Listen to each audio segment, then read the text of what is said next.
Well, hello, everybody, and welcome to season 3, episode 3 in the Flying Goat Farm podcast. Here's what's happening on the farm. So it is really rainy and cold. It's really kind of the first damp, wintry kind of day that we've had so far. I'm recording this on the 2nd of November. The trees around here just started turning color. My ginkgos are starting to get a little bit yellowish at the bottom. They are so funny. We have two of them that grow together, and they seem to go from green to the most gorgeous gold color overnight. And I was thinking about this the other day when Bill and I were driving up to New York and looking at all the colors, and I looked back to see, well, what is the day? Because it seems like this year the trees have taken a lot longer to start turning. So last year the day was November 8th. So we'll see if in a week we have glorious gold ginkgo trees. I just love the shape of their leaves. I love everything about them. So I think I'm going to have to do something visually with those leaves. So I have to think about that. That's part of my creative path, I think. Also, what's happening on the farm is that a month ago we got new pullets, and they've been in a chicken tractor. And like I said, it's cold. Tonight is going to be the first night that we have a freeze. So guess what we get to do this afternoon when it gets a little bit darker. We will be transferring all those chickens from their little chicken tractor into the chicken greenhouse. And then we will keep them in with all the rest of the chickens for a good couple of weeks inside of the house there. And it will be fine because it will keep them warmer. We obviously there's food, there are nesting boxes, and I'm hoping that the older chickens will teach these young ones how to start roosting, because these young ones, I think when they were raised, they weren't raised free range, so they don't know how to fly, or they don't know that they can fly to get up into a roosting box. So that's all ahead of them, which is kind of fun for them. So that's on our plate for tonight. And I look forward to getting them into a safe place that's a little bit cooler, and also giving them the option of learning something new for a chicken. So this season has been all about creativity. And so far, we've talked about that creativity is human nature. Everyone has that inside of them. We have a connection to making things with our minds and with our hands. Last time I talked about artists being built up to kind of a hero status, and the rest of us feeling like we could never reach that pinnacle. We can never be an artist. Only special people with special talents get to be that. But it's my premise that we can train our creative spirits that have gone kind of flabby with disuse. We haven't exercised them. So far, I've given you 2 creative exercises. And if this is the first time that you're tuning in, please go back and listen to episode 1 and episode 2. So we have one exercise is writing out all the different ways that you art, using art as a verb and not as a noun. Just the different ways. For myself, I practice the art of cooking. I practice, obviously, the art of dyeing. I practice the art of writing. But there are other people, like for Bill, Mr. Flying Goat Farm, he practices the art of creating computer chips. Things I look at his computer screens, I'm like, I don't know what you're looking at, and I don't know how you do your job, but it definitely is an art form. So there's so many different ways that we can art in our life. And the other creative exercise I gave you was window shopping, which didn't mean for you to go to a mall, but you certainly could if you wanted to. But just being out and about, taking your camera or your sketch pad and noticing what's around you, noticing what excites you, what thrills you, what you really like looking at, and that will help build up your creativity muscles, so to speak. So here we go with episode 3. So much creativity, so little time, and what in the world is getting in our way? So I know, especially before pre-pandemic times, I think it was busyness. Everyone was very busy, and then there's also those voices in our heads that are saying, who do you think you are? Don't tell me that you're an artist, yada, yada. There's also the not knowing where or how to begin. And finally, there's the feeling guilty about what you should be doing instead. Like, well, I really shouldn't be doing this stitching. I should really go and finish the laundry, that kind of thing. So those are what gets in our way. So let's break these down. So the busyness, life is so busy. We're working, we're caring for children, or if you're part of the sandwich generation, you may be caring for your parents as well. In the last year and a half, you were probably schooling your kids too, or maybe schooling your grandkids. So there was lots to do, even though we were kind of locked down with really kind of nothing to do outside of the home. But still, there was so much to do.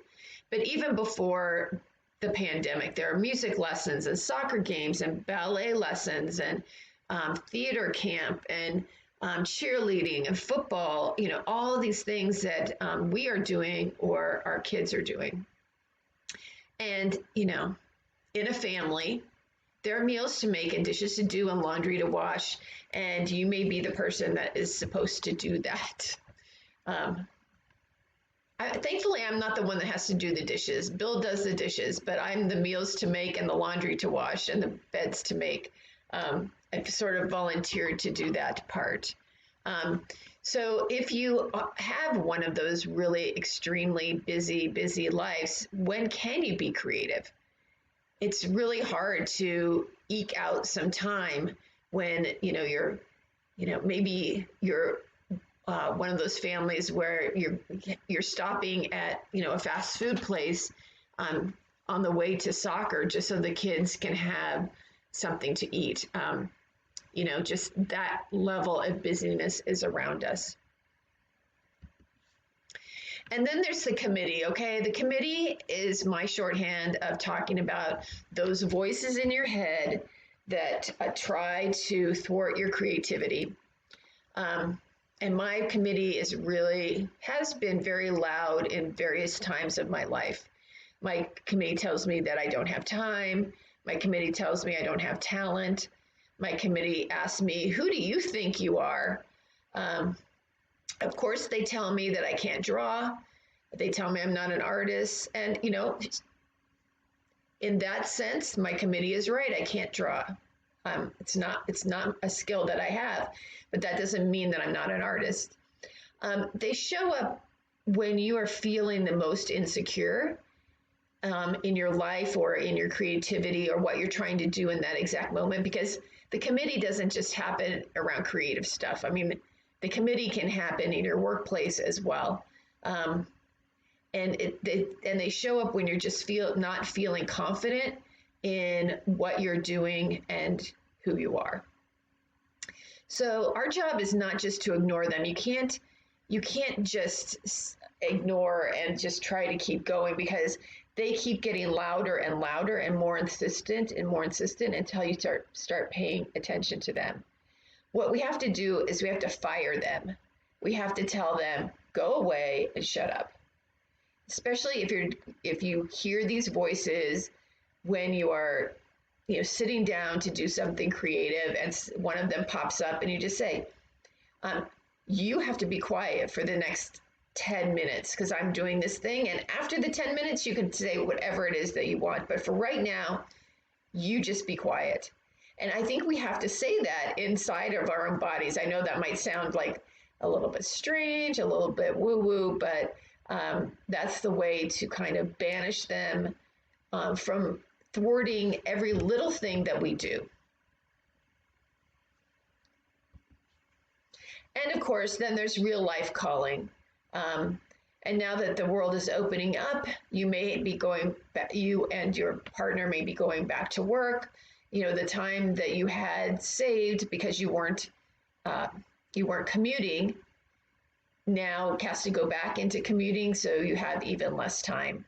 And if you're older like I am, maybe you're helping out with grandkids as well while their parents are going back to work. So again, it's all about juggling, making time for what is important. And yeah, this is me too, putting ourselves last. It's the curse of so many of us, and I would like, I think so many women, it's really a curse for so many women, putting ourselves last in line. We don't take time for self-care, and we feel guilty taking time when we should be doing something for other people. You feel guilty saying, well, I could do this little stitch meditation on this piece of fabric for 10 minutes, or I could be doing the dishes. And sometimes we feel like, well, doing the dishes, that's a should, I really must do that. That really has to get done.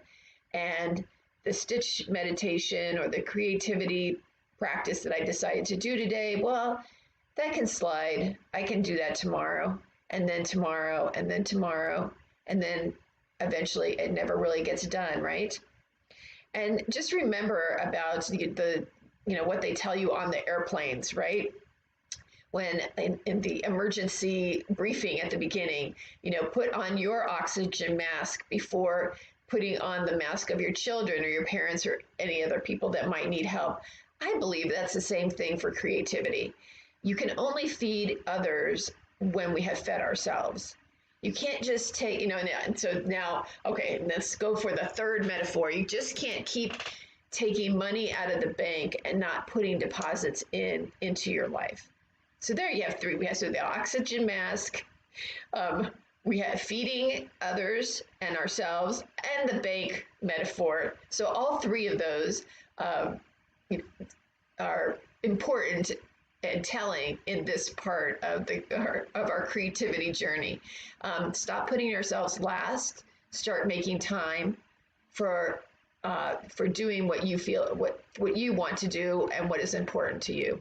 And as we talked about in the previous sessions, that creativity is something that, at least for me, when I'm involved in it and when I'm emerging out of a creative session, I just feel so good. It makes me feel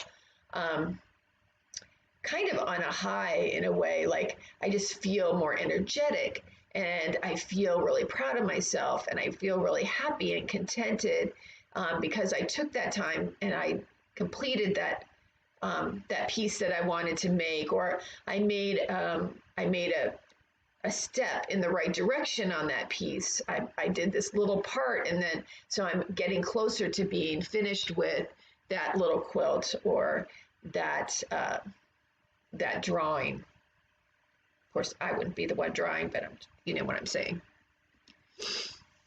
So it's all about balance and really working on that work-life balance and acknowledging that part of that needs to get into balance is how we go about with our creativity and making things, using our imaginations, using our minds, using our hearts, using our hands to create something new.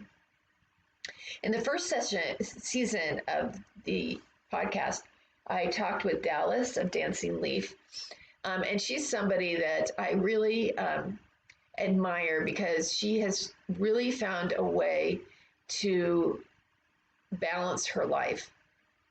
She carves time out each and every day to do something that's important to her. And what is really important to her is being outside and being active. So Every day she's either hiking or she's biking or she's getting together with friends.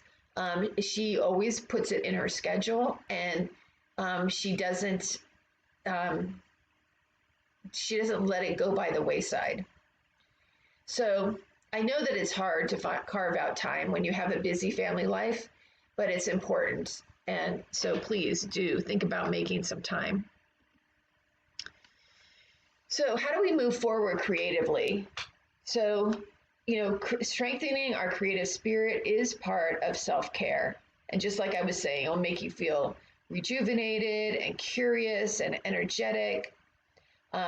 In the last episode, I talked about picking a practice that you can do every day, something that can be as short as 10 or 15 minutes. We're not talking about taking an entire hour. We're just talking about carving out a small period of time to do something creative, to create something with your heart and mind and hands. And remember my silly thing, give yourself a reward, a sticker or something, put it on your calendar. It'll also show you that you're building up this habit, and it will remind you when you see those stickers. It will remind you, oh, don't forget, I need to do that today, so I get another sticker. One way that we can find time to create is to involve other people that are in our lives. And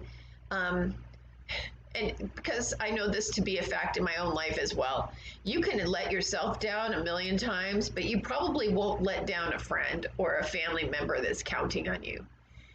Just like what I just said about Dallas, that she will make time to go hiking with a friend, hiking or biking with a friend. Well, she's not going to let that friend down, but if it was just her, she might say, oh, well, maybe I need to stay home and dye some yarn.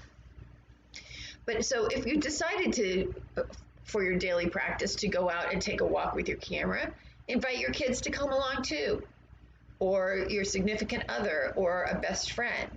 You can do the walk while you're waiting for them at soccer practice or hip hop class or piano lessons. You can use that time. I know lots of people use those times to knit or crochet because those are easily transportable projects that you can you do in small pieces of time. You can plan an outing where you can practice your creativity, like going to a garden or a farmer's market or a historic town, and maybe the whole family is involved in doing something creative together. So many kids now have their own phones as well, or everybody can be taking pictures, and then you can be sharing them at the end and celebrating everybody's creativity. Or if you'd rather, and if you have the skills and you've taught your kids to sketch or draw as well, you could take little sketchbooks along and do little sketches along the way. And making an outing like that is building another really great family memory. So here's your exercise number 3.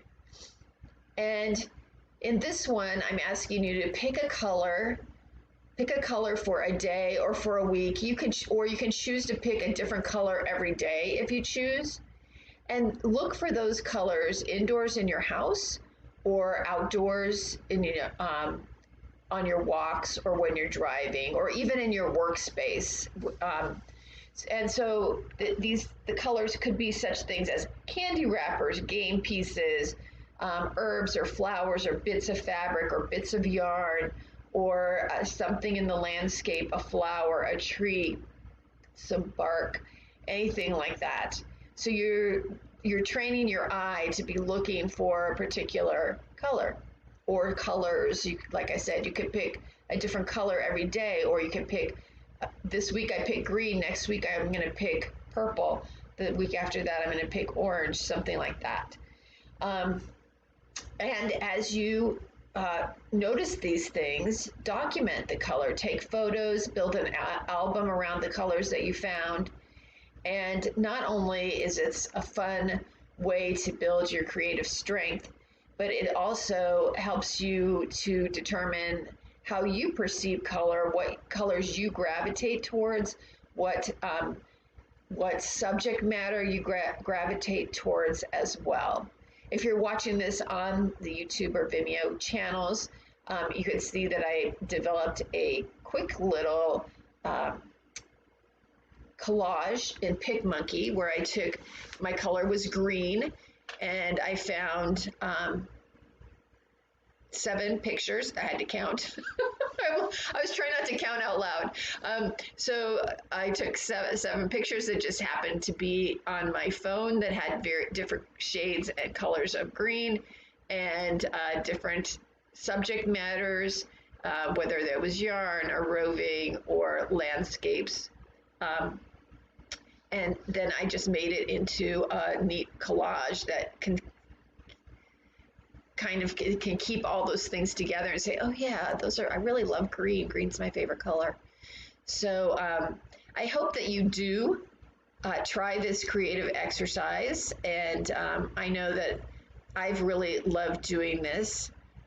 There was even a month when I was looking for things that were black and white, and even taking so much as taking photographs that I knew had lots of different values that I could then turn into a black and white photo, and made some really great creative discoveries around the idea of black and white, positive and negative space. So until next time, remember that you can always respond to this podcast with comments. You can leave a voicemail on anchor.me for the podcast, and I love hearing those. I look forward to hearing how you're doing with training your creative spirit. And until next time, happy making.